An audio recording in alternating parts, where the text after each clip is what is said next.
عورت کا پہلا غرور اس کا حسن ہوتا ہے اور آخری غرور اس کے بچے ہوتے ہیں۔ اپنے آخری غرور کو مکمل کرنے کے لیے وہ اپنے پہلے غرور کو خاک میں ملا دیتی ہے۔ کسی سے محبت کا بہترین طریقہ یہ ہے کہ اسے اپنی دعاؤں میں ہمیشہ یاد رکھا جائے۔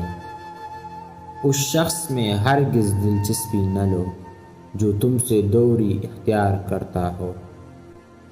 کسی کو آسانی سے نہ مل جانا، ورنہ لوگ سستا سمجھ لیتے ہیں۔ محبت دو بے وقوفوں کے درمیان ایک معاہدہ ہے۔ جس کو پہلے عقل آ جاتی ہے وہ بے وفا کہلاتا ہے۔ لوگ کہتے ہیں کہ عورت وفا نہیں کرتی۔ اگر عورت وفا نہ کرے تو دنیا میں کوئی رشتہ قائم نہ ہو۔ جو عورت تم سے سچا پیار کرتی ہے وہ تم سے کبھی نہ کبھی یہ دو باتیں ضرور پوچھیں گی۔ پہلی بات یہ کہ میں تمہاری زندگی میں کتنی اہمیت رکھتی ہوں۔ دوسری بات یہ کہ مجھ سے پہلے تمہاری زندگی میں کوئی تھا یا نہیں۔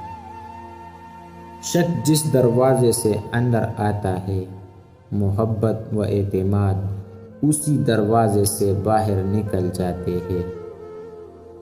جو شخص ہمیشہ نکتہ چینی کے موڈ میں رہتا ہے اور دوسروں کے نقص نکالتا رہتا ہے، وہ اپنے آپ میں تبدیلی کی صلاحیت سے محروم ہو جاتا ہے۔ شوہر اگر گھر سے دور ہو تو لوگوں سے بھرا ہوا گھر بھی عورت کو ویران اور خالی لگتا ہے۔ کسی سے توجہ کی بھیک مانگنے سے بہتر ہے بیٹھے رہیے خاموشی سے، یہی عزت نفس ہے۔